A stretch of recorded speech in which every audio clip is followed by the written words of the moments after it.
وأصحابه أجمعين وعلى من تبعهم بإحسان إلى يوم الدين. سبحانك لا علم لنا إلا ما علمتنا إنك أنت العليم الحكيم. رب اشرح لي صدري ويسر لي أمري واحلل عقدة من لساني يفقه قولي. رب زدني علما. أعوذ بالله من الشيطان الرجيم. بسم الله الرحمن الرحيم. يا أيها الذين آمنوا قوا أنفسكم وأهليكم نارا وقودها الناس والحجارة عليها ملائكة غلاظ شداد لا يعصون الله ما أمرهم ويفعلون ما يؤمرون. يا أيها الذين آمنوا لا تلهكم أموالكم ولا أولادكم عن ذكر الله ومن يفعل ذلك فأولئك هم الخاسرون. وقال رسول الله صلى الله عليه وسلم: من تفقه في دين الله كفاه الله مهمه ورزقه من حيث لا يحتسب. وقال رسول الله صلى الله عليه وسلم: إن الله يرفع بهذا الكتاب أقواما ويذع به آخرين، أو كما قال رسول الله صلى الله عليه وسلم. سٹیج ناس معزز او مؤقر اساتذہ کرام د مدرسے محتمم صاحب جناب حضرت مولانا نیکزادہ صاحب زید مجدهم او د هغې رفقای کار او د هغې د مدرسې استادان علماء کرام او په مجلس کې ناستو عامو مسلمانانو ورونو، الله ذوالجلال له زموږ ستاسو د ټولو د حاضري په خپلې بارګاه کې قبول او منظور کړي. دا د جامعه معهد الفاروق سالانه پروګرام دی چې په هغې کې د ماشومانو بچو د حفظ ناظري ختمونه پکې د سرپرستانو آمد او هغې سره د تربیت سره متعلقه خبرې او د نورو معاونینو او د مخلصینو آمد. دا د دې مجلس او د دې هغه یو قسم موضوع ده چې موږ او تاسو په دې بنیاد راجمع یو او څو کلونه وشو چې الحمدلله تسلسل سره الله ذوالجلال موږ او تاسو ته دې مجلس کې د حاضرۍ توفیق راکوي. د خپل رب ذوالجلال نه درخواست کوم الله دې زموږ ستاسو د ټولو د حاضري په خپلې بارګاه کې قبول او منظور کړي. د دې مجلس زموږ ستاسو حاضري اغراض و مقاصد یو خدا اهم او ضروری خبره جی ضرور دا بوله ملګری کینی دا بیان به ان شاء الله توجه سره ورو د کوم طلبه کرامو خدمت لري اغیم کینی څومره عام ملګری دي ټول ان شاء الله کینی دا بیان ډیر زیات زموږ استاد لپاره ضروری عزتمندو څومره چې ملګری دي ان شاء الله لسلمنټ دا وبم اخر کو خدمت ولا ملګریم کینی ټول کینی صرف مجمع جوړو د ماشومان خیال ساتي. دا بیان ان شاء الله ټول اول نه تر اخره پورې خصوصا څومره سرپرستان حضرات دي مهمانه دي طلبه کرام دي دا ټول وور ان شاء الله ماشومان هم کینه بچي کرسي ډیری دي ټول توجه سره کینی او به غیر من تقسیموي بچي. ما دا عرض کو د مجلس کې د حاضرای یو مقصد دا دی، یو مقصد چې مدرسه یو اجتماعي ځای دی، کدا بلډینګ تاسو تخکاری کدا میدان ښکاری، دا ټول ستاسو د عامو مسلمانانو ورونو هغه تعاون د الله فضل و کرم ستاسو مدد په مختلفو شکلونو په مختلفو مواقعو تاسو وختن په وختن د مدرسې د ضرورتونو فکر کړی دی، کله د ځای اخیستو، کله د تعمیر، کله د مطبخ، د لنګر، د طلبو د ضروریاتو. چې تاسو نن راغلی تاسو په دې خبره ډیر خوشحاله شئ چې نن د دې استادانو په دې محنتونو کې او دا نن چې کوم بچي به د حفظ و ناظرۍ نه فارغېږي که د دې بچو په دې محنتونو کې د دوی د میندو حصه ده، که د دې بچو په محنتونو کې د دوی د پلارانو حصه ده، که د دې بچو په محنتونو کې د دوی د استادانو حصه ده، نن د دې بچو په علم کې د دوی په حفظ کې د دوی په ناظره کې د هغه جمله معاونینو پوره حصه ده چې مدرسې سره په څه موقع باندې څه قسمه تعاون کړی دی. الله ذوالجلال به د دې بچو په دې محنتونو کې هغوی له پوره حصه ورکوي. دا ستاسو ډېره لویه خوشحالي ده. او نن تاسو ته د دې خبرې یو پیغام دی، یو اظهار دی چې که تاسو مدرسې سره کوم څه تعاونونه کړي دي د الله د رضا په بنیاد، الحمدلله هغه رایانګانې دي، هغه بې ځایه نه دي. نن د استادانو د محنت هغه سلا ستاسو تعاونونه تاسو به په خپلو سترګو باندې وینئ.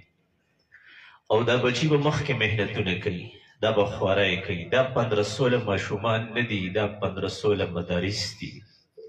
دا 1500 درسونه دي. د دوی په ذریعې سره به الله پاک په دې معاشره کې انقلاب راولي. دوی به د معاشرې رخ بدلی، دوی به د معاشرې د زندګۍ طریقې کار بدلی. څومره پورې چې دا بچي محنتونه خواری کوي، د مدرسې د معاونینو په دې کې پوره حصه ده. که هغه ژوندي دي، الله په ژوند د هغوی له برکتونه خیرونه ورکوي. که څوک معاونین د دنیا نه تللي دي، الله هغوی ته په قبر او په آخرت کې د هغوی ایصال ثواب ورکوي. نو یو زموږ ستاسو د مجلس کې د حاضري په دې بنیاد ده چې موږ او تاسو په دې خبره مطمئن شو چې مدرسې سره ګورې زموږ تعاون دی، نو هغه الحمدلله په ځای باندې لګي. او نن تاسو په خپلو سترګو باندې ولیدل چې په دې کال کې دننه د مدرسې د امت ته، د معاشرې ته څه ورکړل او دوی څه وکړل. دا ښایسته ښکلي بچي د تعلیم او د تربیت یو میدان، الحمدلله په دې کې تاسو پوره شریک یې او تاسو ته به الله پاک په دې کې پوره اجر درکوي. دویمه خبره، سرپرستان دي، هغه د مجمع کې د مجلس کې حاضر دي. زما محترمو، د ټولو سرپرستانو خدمت کې دا عرض کومه چې تاسو خوش قسمت دي او تاسو د الله ډېر شکر ادا کوئ. تاسو ټول وایي الحمدلله چې خدای پاک ستاسو اولاد، ستاسو بچي، ستاسو کشران د خپل دین د محنت او د زده کړې لپاره الله پاک قبول کړي دي. ذلک فضل الله یؤتیه من یشاء والله ذو الفضل العظیم. دا د الله فضل دی چې خدای ستاسو اولاد، ستاسو بچي، ستاسو کشران ستاسو د کورونو نه راایستي دي او دلته الله په یو ښایسته ښکلي دین او تعلیم مرکز کې الله پاک دېره کړي دي. دا ستاسو ډېره لویه خوش قسمتي ده. وروڼو، دې خبره باندې به ځان پوهوئ چې ګورې چېرته تاسو د احساس کمترۍ شکار نه شئ، د احساس کمترۍ شکار نه شئ چې وایي د ده د تره زوی خو میډیکل کالج کې دی، د ده د تره زوی خو په انجینرینګ یونیورسټۍ کې دی، سیول انجینرینګ کوي، آی ټي کوي، کیمیکل میکینیکل سیولس انجینرینګ کې لګیا دی، یو دنیوي مشغله کې او ام بی اے کوي، بی بی اے کوي، سی اے کوي، څوم شعبه کې لګیا دی. هغه ته خو به د دنیا عزتونه او برکتونه میلاو شي، دنیا به ښایسته شي. زما دا بچي د ده ژوند به څنګه تېرېږي، د ده ضرورتونه به څنګه پوره کېږي. وروڼو، په دې خبره تسلي ساتئ. الله پاک به ستاسو دې بچو ته هغه عزتونه ورکړي، الله پاک به ستاسو دې بچو ته هغه برکتونه ورکړي چې تاسو به حیران شئ چې یا الله دا دومره لوی عزت، دا دومره لوی برکت. یو وخت به بیا داسې راشي، یو وخت به داسې راشي چې ستاسو تعارف به ستاسو په بچو سره کېږي. تاسو ډېر په دې خپله فیصله باندې مطمئن یئ، هسې نه چاته احساس کمترۍ شکار نه شئ چې یاره بس زه خوست مې کړي دي، خدای دې خیر وکړي، نو ځه بس ګورو به بیا، ځه بچې فارغ شي نو دا بیا به ګورو. وروڼو، تاسو په دې خبره باندې تسلي ساتئ. یو وخت به داسې راشي ستاسو تعارف به ستاسو په دې بچو باندې کېږي، ستاسو د وروڼو، ستاسو د ترونو، ستاسو د قام قبیلې تعارف به ستاسو په دې بچو باندې کېږي. خلک به تپوس کوي دا څوک دی؟ دا د پلاني مولانا صاحب پلار دی. ها بس ټیک شو. دا څوک دی؟ دا د پلاني مفتي صاحب ورور دی. بس ټیک شو. خو چې نوم واغستی شي نو خلکو ته به پته ولګي چې بس ټیک دی، د دې نه بعد به بیا د دویمې خبرې ضرورت ني. داسې عزتونه به الله ستاسو دې بچو ته ورکړي، داسې برکتونه به الله ستاسو دې بچو ته ورکړي چې ستاسو تعارف دا به بیا ستاسو په دې بچو باندې کېږي. او ستاسو هغه بچي چې هغه دې لاین ته نه دي راغلي، هغوی به خپل عزت او خپل فخر ګڼي چې شکر دی الله ماله داسې رور راکړی دی چې ګوره چېرته یې نوم والم او ټوله دنیا یې پېژني، چې چېرته یې نوم والم ټوله دنیا یې پېژني. وروڼو، داسې عزتونه به الله پاک دوی له ورکړي. د دې وجې نه تاسو په دې خپله فیصله باندې ډېر مطمئن. حضرت تانوي صاحب رحمت الله علیه اشرف علي تنوي صاحب رحمت الله علیه په حالاتو کې لیکلي دي د دوی یو بل ورور د هغه نوم اکبر علي. هغه وخت کې دنیوي لاین باندې روان شه، تعلیم یې حاصل کو. په هغه وخت کې بیا په یو ډېر ښه عهده باندې هغه انتظامیه کې په یو ډېر ښه عهده باندې فایز و، افسر و. وایي چې کله هغه بچی مور پلار سکول کې داخل کړ، اپل او حضرت تنوي صاحب رحمت الله علیه په دارالعلوم دیوبند کې داخل شو. و یو ځل مور دې خپل د دې بچو پلار ته خپل کورونه ته وایي چې اکبر علي خو دې په کالج کې داخل که که نه، نو هغه خو به افسر شي او خلک به عزت کوي، او د اشرف علي به پردو خلکو ته ناست دي، نو خلک به خیراتونه زکاتونه راړي، نو دی به پې ژوند تېروي. او اکبر علي ته خو به یو لوی مقام او عزت میلاو شي، د تا عجیبه فیصله کړې ده، دی به ژوند به څنګه تېرېږي. حضرت تاني صاحب وایي زما پلار ورته یو عجیبه خبره وکړه چې نه، دا خبره نه ده، الله به په اشرف علي باندې هغه وخت راولي چې د ده د مشر ورور اکبر علي غوندې خلک به د ده فیضارونه سموي، د ده فیضار ته به ولاړي او خپل سعادت پرې ګڼي. حضرت وایي چې بس زما پلار د خولې نه دا خبره ووته، زه وړوکی ما واورېده، دوره پوهېدم نه. ګوره الله پاک هغه مقرا وسته، الله پاک هغه ما ته وښوري. یو مجلس کې داسې وشو چې زما ورور په کومه محکمه کې و، نو د محکمې چې کوم متعلقه افسران وو، نو هغوی زما دې ورور ته وایي چې موږ خو حضرت تانوي صاحب سره د ملاقات چاهت دی، موږ له به د هغوی نه لږ ټایم اخلي. وی ورور راته وایي چې زموږ د محکمې کوم متعلقه افسران دي، هغوی تا خواته راتلل غواړي. وی ما ورته چې ډېره ښه خبره ده، بس رادې شي. هغوی په هغه خپل ټایم باندې رالل، دعا سلام خبرې اترې تعارف، دا پلانې افسر، دا پلانې، دا پلانې تعارف وشو. بهرحال موږ چې څه چای وبسکل، هغه ومسکل، مجلس ته راپاسېدو، زه هغوی سره داسې د پیزار ځای پورې رالم. اوس زما پیزار پروت دی، زه ګورم چې کوم افسران هغه سره د محکمې متعلقه راغلي دي، د هر یو کوشش دا دی چې دا پیزار زه سم کړم، هر یو کوشش دا دی زما پیزار ته تیزي کوي چې دا پیزار څه سم کړم. ما هغه خپل رور باندې نګاه کوله چې دې رور مې وکتل چې دا خلک زما د رور پیزار ته رانږدې کېږي، زما هغه رور زما هغه پیزار ته رامخکې شو، هغه پیزار یې داسې پاته سم کړه. چې دا خبره ما واورېده، ما ته د خپل پلار هغه خبره رایاده شوه چې د اکبر علي غوندې خلک به د اشرف علي پیزارونه سموي او ده ته به ولاړ وي. نو زما ورو عرض مې دا کول د دې مجلس کې چې کوم سرپرستان ناست دي، تاسو به ګورئ دې خبره باندې ډېر مطمئن یئ چې ما خپل بچی په هغه لاین باندې لګولی دی چې ده ته به الله نه صرف په دنیا کې عزت ورکوي، بلکې ده ته به الله په آخرت کې عزتونه ورکوي، ده ته به الله برکتونه ورکوي، د دنیا ضرورتونه به الله د ده پوره کوي. زموږ د پېښور یو بزرګ حضرت مولانا اشرف سلیماني صاحب رحمت الله علیه نوم به تاسو اورېدلی، د سلسلې چشتي یو ډېر لوی بزرګ تېر شوی دی، ډېر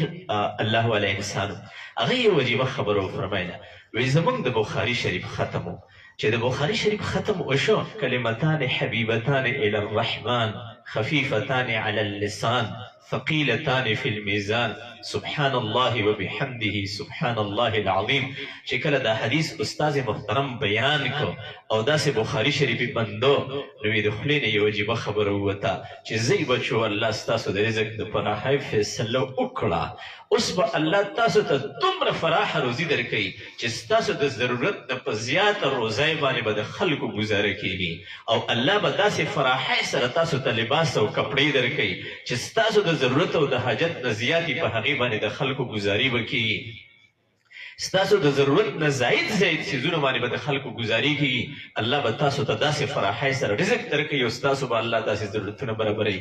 حضرت وی دا خبره مونږ واورېده، خو پوهېدو نه چې الله دا خبره خدای وکړه چې دا به څنګه وي او څنګه به داسې وشي. وی الله مونږ ته په خپلو سترګو باندې وښول، الله مونږ ته په خپلو سترګو باندې وښول چې داسې وشوه چې الله په داسې فراخۍ سره زموږ ضرورتونه برابر کړل چې زموږ د ضرورت نه په زاید څیزونو باندې واقعیتا د خلکو ګزاري کیږي. نو زما محترم ورونو عرض مې دا کو د سرپرستانو په خدمت کې چې ګورئ تاسو کومه فیصله د خپل اولاد په حق کې کړې ده او تاسو دا بچي په کم لاین باندې لګولی دي، دا د دنیا عزت دی، دا د آخرت عزت دی، دا د دنیا برکت دی، دا د آخرت برکت دی. او زه تاسو ته یو عرض کوم، تاسو وګورئ د مشرانو نومونه که نه، یو سړی دی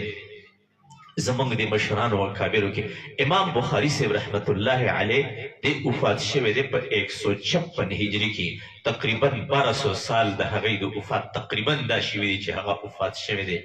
240 هجری کې امام احمد بن حنبل صاحب رحمت الله علیه وفات شوی دی 203 هجری کې امام شافعي صاحب رحمت الله علیه وفات شوی دی 179 هجری کې امام مالک صاحب رحمت الله علیه وفات شوی دی 150 هجری کې حضرت امام ابو حنیفه صاحب رحمت الله علیه وفات شوی دی دا بزرگان 184 هجری کې غالبا امام محمد صاحب رحمت الله علیه دا وفات شوی دی اوس د دې بزرگانو د وفات د چا 1200 د چا 1100 د چا 1000 سال د چا 400 سال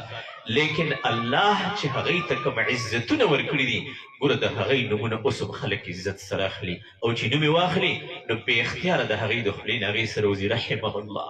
رحمه الله امام بخاري رحمه الله علامه کشمیری رحمه الله حضرت شاه ولی الله رحمه الله د هغې بزرګانو نومونه خلک په عزت سره اخلي ورونو دا هغه عزت دی چې الله پاک هغې ته د هغې د مرګ نه بعد ورکړی دی د هغې د مرګ د چا 1000 کاله د چا 600 کاله د چا 400 کاله د چا 100 کاله لیکن د هغې هغه نومونه چې خلک اخلي نو تر څو پورې چې د هغې نوم سره دعایه کلمه نه ویلي د انسان سود نه کېږي د خپل پلار نوم د خپل نیکه نوم د خپل بره نوم نیکانو نوم یو سړی اخلي نو ګوره هغې سره رحمه الله نه وایي خو چې کله د خپلو مشرانو نومونه اخلي نو بیا هغې سره وایي رحمه الله دا هغه عزت دی چې الله ذوالجلال دې سره انسان ته ورکوي او د مرګ نه بعد الله پاک ورکوي او ورونو ستاسو دې بچو ته چې الله پاک کوم عزتونه به ورکوي تاسو به په خپلو سترګو باندې وایي الله پاک دې تاسو ته وښیي حضرت مولانا عبدالماجد دریابادي صاحب رحمت الله علیه یو ډېر لوی بزرګ زموږ د هندوستان تېر شوی دی د هندوستان نه به د هغې یو رساله وته ماهنامه صدق ډېر اوږده چلېدلې ده هغې یو اداریه خپله رساله کې لیکلې وه وی د افغانستان یو حاکم په هغه وخت کې پاکستان ته راغی چې له برصغیر پاک وهنې یو دې خبرې ته نو تاسو لږ توجه سره به وکړئ برصغیر پاک وهنې یو او تقسیم نه و شوی د افغانستان یو حاکم پاکستان ته راغی او سرکاري دوره باندې راغی په یو ډېر لوی پروټوکول سره پاکستان کې د هغه استقبال وشو وایسرای حاضر دی ګورنران حاضر دي وزرای اعلی حاضر دي ټوله کابینه هغه ته حاضره ده او یو لوی استقبال د هغه وشو چې خلک حیران او اخباراتو کې رالل چې د افغانستان صدر برصغیر ته راغی هندوستان ته او یو ډېر لوی شاندار استقبال د هغه وشو د الله شان څه وخت تېرېده حالات بدلېدل افغانستان کې هغې حاکم او بادشاه ته حالات خراب شو حالات بدل شو هغه ته هغه نه او عهده واغستې شوه او بیا د پناه اغوستو دپاره چونکې هلته بیا هغه نشه پاتې کېدی نو د پناه اغوستو دپاره هغه وته نو د هندوستان په لاره باندې راغی هندوستان کې سرزې تېرولې حضرت دریابادي صاحب رحمت الله علیه لیکلي دي وایي دغه حاکم چې کله په سرکاري دوره باندې راته نو په مجلس کې زه حاضر وم هغه میدان کې استقبال کې حاضر وم او چې کله د سره سرکاري عهده نه وه او بیا راغی نو بیا هم زه حاضر وم وایي هغه لومبۍ ګڼه هم ماته یاده ده او چې په دویم ځل باندې راغی نو نه ترې نه مخکې څوک شته نه ترې نه وروسته څوک شته په لاس کې ورسره داسې یو شاپر دی یو بیگ دی په هغې کې 2-4 جوړې کپړې دي ګاډي نه کوز شو ټیکسي ځان له په هوټل کې کمره واغسته 2-4 شپږ ورځې تېرې کړې او ولاړ وایي دې ته چې داسې کوزېده نو ما ورته کتل وایي ما وایي چې یا الله څومره عارضي عزت دی ګوره نور خو څه نه دي شوي خو عهده لړه نو چې بس عهده لړه نو عزت لړ نو بس دا عهده عزت و عهده وه عزت و عهده لړه عزت هغه خلک ما ته یاد دی چې کوم خلک د ده په استقبال کې ولاړو خو چې اوس د انسان سره هغه عهده نشته نو اوس یې هغه عزت څه کوي چې څوک یې د سره تپوس نه کوي چې راغی کله او اوس یې کوم ځای او ځي به کله او څله راغی بس د یو مسافر حیثیت سره راغی 2-4 شپږ ورځې تېرې کړې ولاړ بیا یورپي ملکونو ته چې د هغه ځای کې پناه اخیسته حضرت دغه ځای لیکلي دي لیکن ہمارے اکابر کے سینکڑوں ہزاروں سال کے وفات ہونے کے باوجود کوئی ان سے ان کی عزت چھین نہ سکا امام بخاری رحمت اللہ علیہ کی وفات کے 1200 سال گزرنے کے باوجود ان سے ان کی کوئی عزت چھین نہ سکا دا هغه عزت درنو چې الله ذوالجلال په دې لاین کې ایښی دی الله به ستاسو بچوله ورکوي الله ذوالجلال به دوی له برکتونه ورکوي الله به عزتونه ورکوي خو اوس زما محترمو کوم لاین باندې چې موږ او تاسو د بچي لګولي دي یوه خبره خدای چې زموږ او ستاسو د اطمینان وي دویمه خبره برونو زه دا عرض وکړم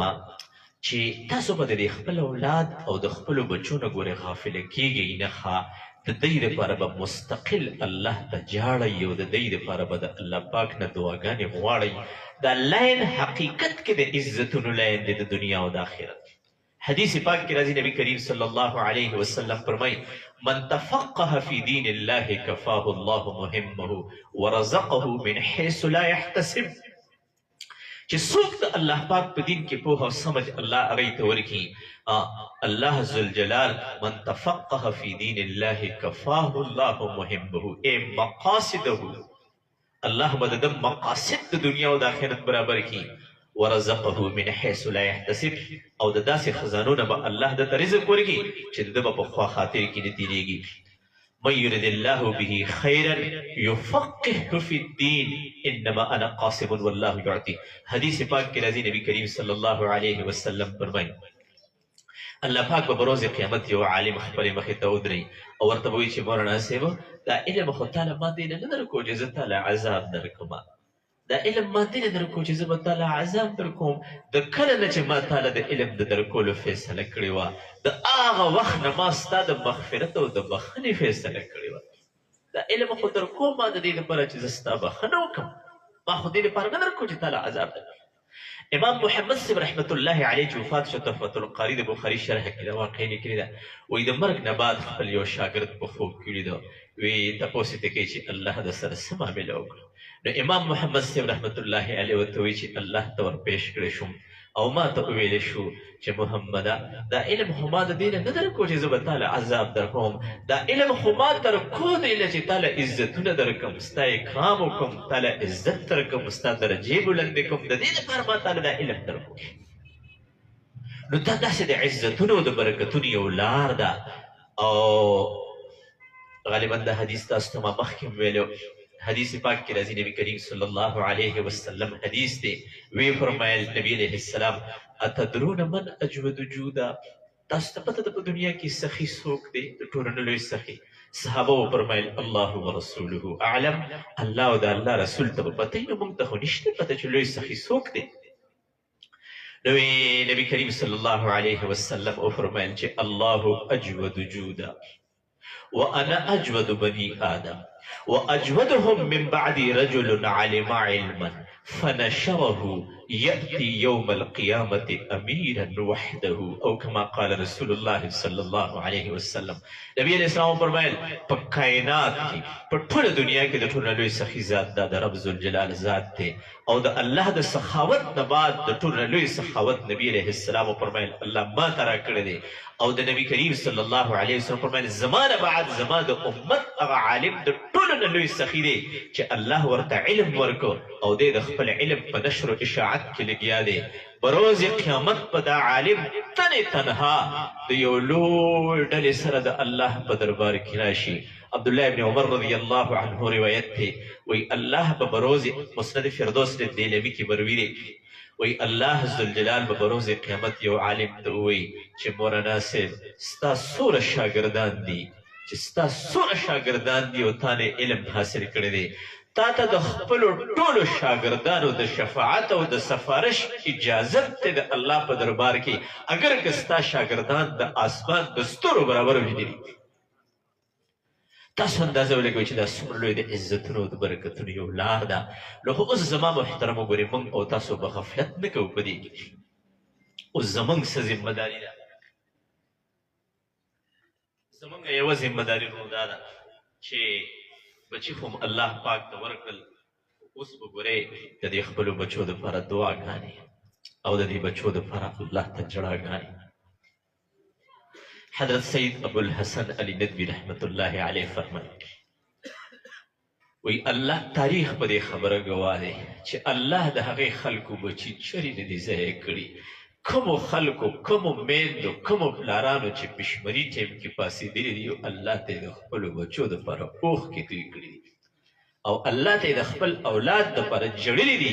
تاریخ په دې خبره ګواه دی چې الله د داسې خلکو اولاد او بچي چرې نه دي ضایع کړي نو الحمدلله ماحول ته خورال خو ګورې وروڼو شیطان ستاسو د بچو نه غافله نه دی. شیطان ان الشیطان لکم عدو فاتخذوه عدو مبین. ستاسو د بچو د ضایع کولو او د دې صراط مستقیم نه د هټاولو په یو کوشش کې شیطان هر وخت لګیا دی. نو موږ به ګورې غافله کیږو نه، د دې بچو دپاره به مستقل الله ته جاړو او دوی به په الله پاک باندې قبلو. پشمني ټیم پاسېدل په کور کې به میندو ته دا خبره د دې بچو کوئ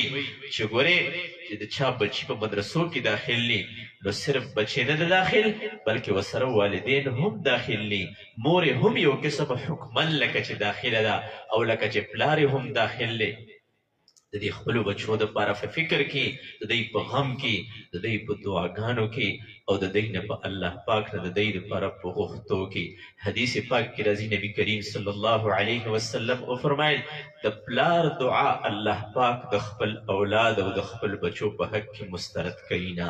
لکه څنګه چې د پیغمبرانو دعا الله د امت په حق کې قبلوي، داسې د مور او د پلار دعا الله د خپل اولاد په حق کې قبلوي. نو موږ او تاسو به د خپل اولادو د دې بچو په حق کې الله ته جاړو، د دې دپاره به د الله پاک نه دعاګانې کوو. دا موقع به د خپل ځان نه مس کوو نه، الله ذوالجلال ته به غواړو چې خدای زما خو دا وسو او الله مخکې ستا خوښه ده نو وسته چې ورته سوره قبولیت ورکړې، الله زما دې بچي ته قبولیت ورکړي او خدای ته یې قبول کړي او د خپل دین د محنت او د خدمت مواقع ورته نصیب کړي. نورو یو به د دې خبرې خیال ساتو. دویم ګورئ تاسو ګورئ که نه، یو سړی دی د هغه بچی په کالج کې دی، د یو سړي بچی په یونیورسټۍ کې دی، په پبلیک سکول کې دی، په بله یو دنیوي اداره کې دی چې د هغه بچی د دنیا علم حاصلوي. نو تاسو ګورئ په هغه باندې خلک خرچ کوي، په هغه باندې خلک خرچ کوي، د پلار پیسې پې لګي. یو سړی چې خپل بچی ډاکټر کوي نو پلار یې د مخکې نه ذهني طور دې ته تیاري چې زه به ډاکټر شي، خو ګورې په ده باندې پیسې لګي. او زه خیر د ګورم به کني بیا به ځمکه خرڅه کړم یا بیا د چا نه به قرض راوالم، خو د بچي خو به خامخا پیسې لګي. که یو انسان د دغه بچی په یو بل میدان کې دی، هغه ایسته دی د دنیا هغه تعلیم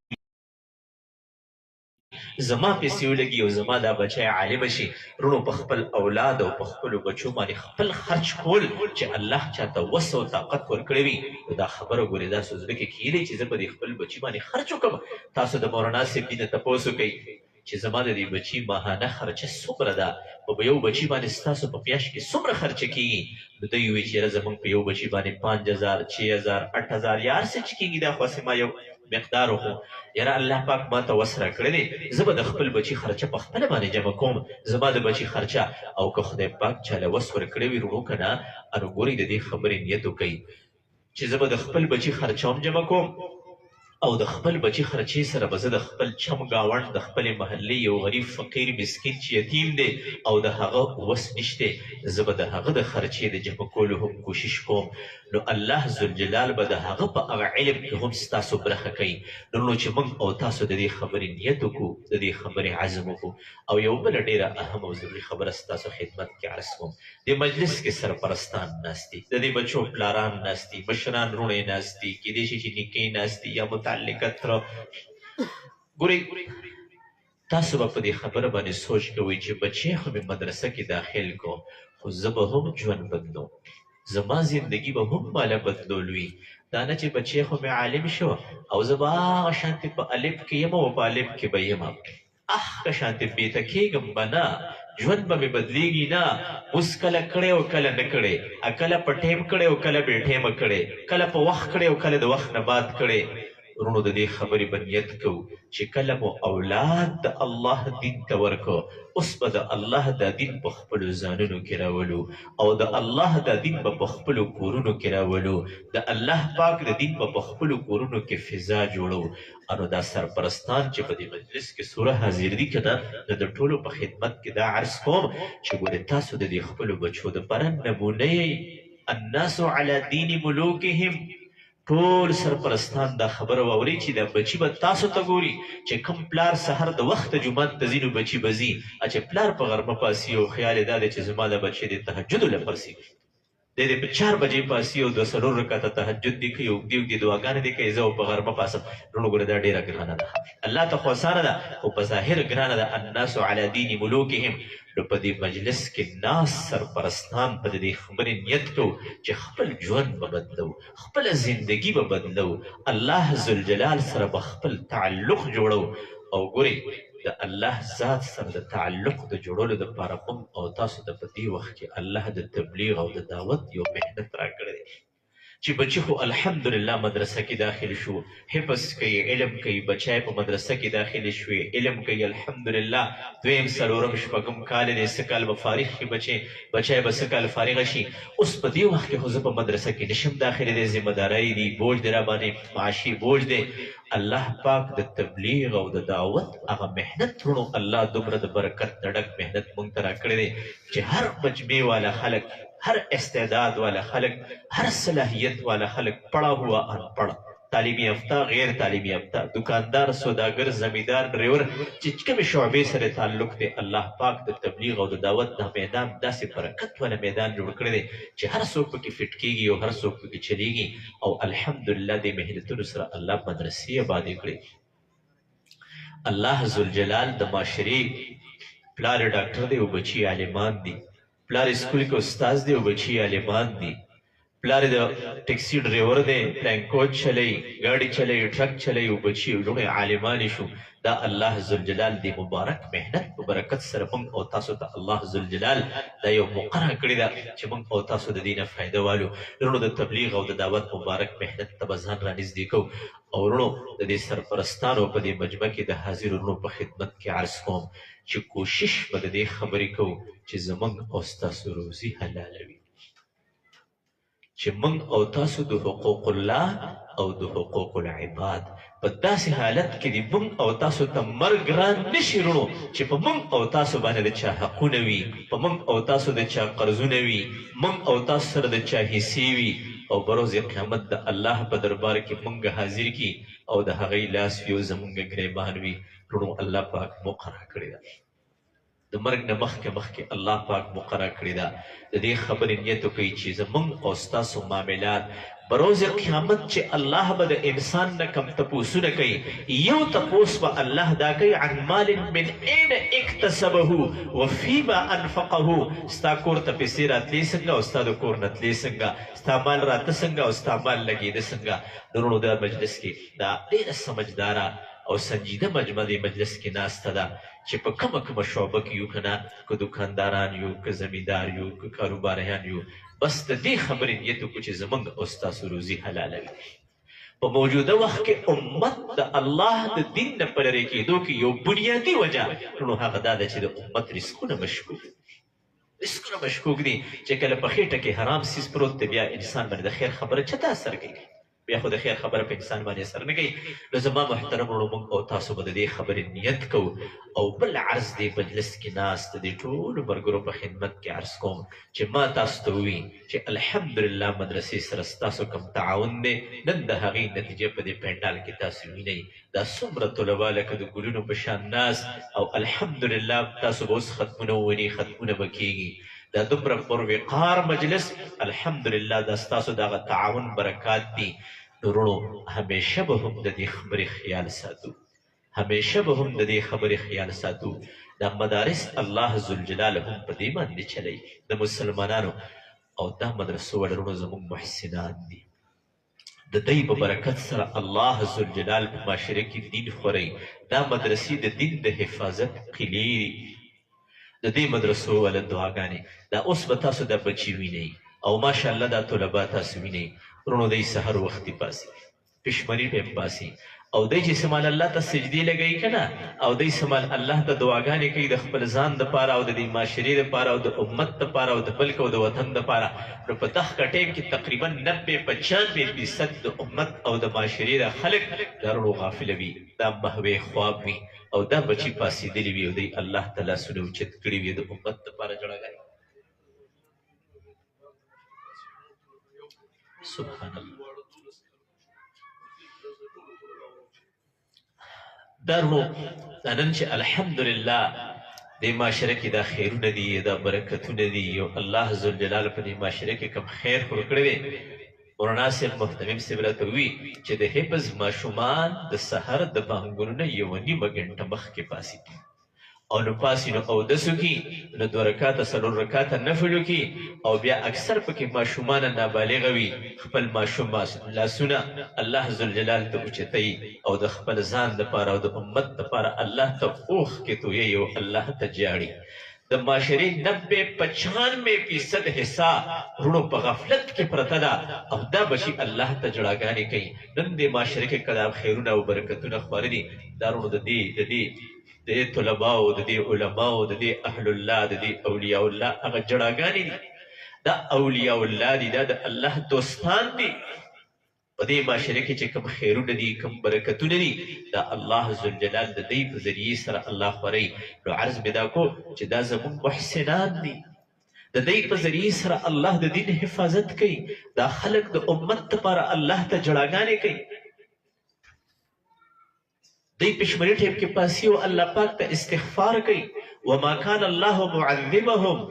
وانت فيهم وما كان الله معذبهم وهم يستغفرون نبی کریم صلی الله علیه وسلم ته الله فرمایي زما حبیبه چې ته تر څو پورې کنه انو زه دې خلکو ته غږ نه کوم ښه یې یاره څه چې کوي زه به ورسره ګزاره کوم او تر څو پورې چې دی پاسی او استغفار کوي زه به له دې سره به ګزاره کوم دی ته ثواب زه دې ته ثواب نه چې خیر دی که هر څومره ګناهګار دي وما كان الله معذبهم وانت فيهم وما كان الله معذبهم وهم يستغفرون د پشمني د ټیم خصوصي وظیفه چې الله چاته توفیق ورکړي که نه والمستغفرین بالاسحار